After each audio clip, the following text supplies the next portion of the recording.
Dito na rin, dito tayo sa aking ampalaya guys. Ayan, kukunin na rin natin ang ampalaya. Unang bunga po ito. Ayan. Ayan, tanim-tanim sa likod ng bahay. Ayan, nagumagapang na siya.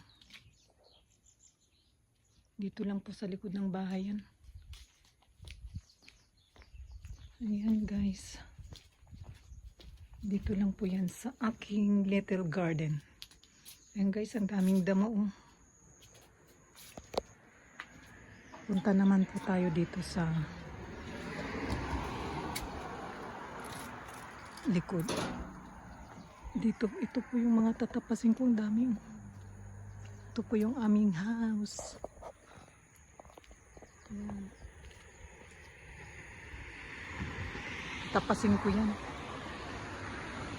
Ayan guys, oh. Ang ganda niya.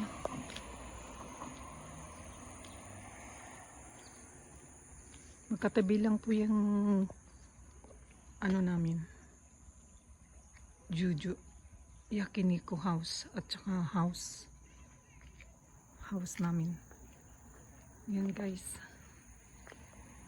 introducing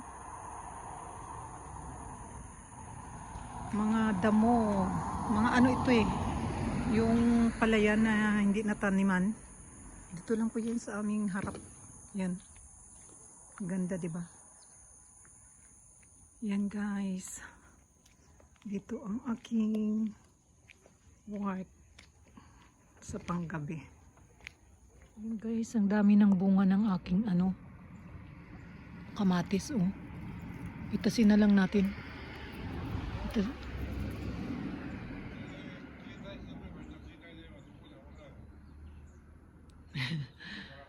Ay, ayan, kinakausap ako guys. Ayan, ang dami niyang, marami na namang bunga yung aking ano, ayan, aking maliliit na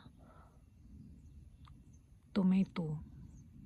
Ayan guys, ang ano ko may bunga na rin, sitaw. Ang tataba niya ngayon kasi ulan siya ng ulan. Uy, ang daming bunga ng ano.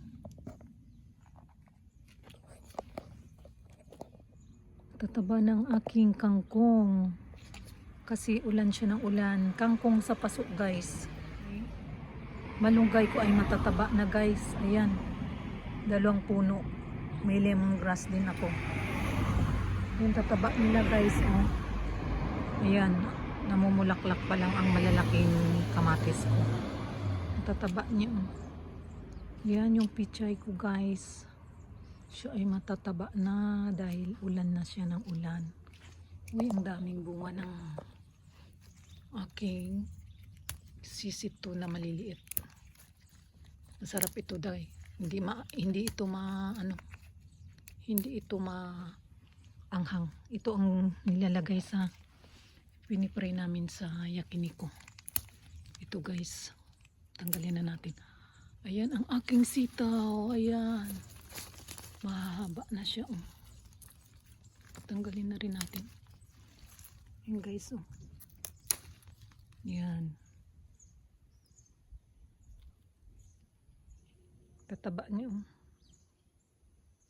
Ayan yung ichijiko ko. Ichijiko.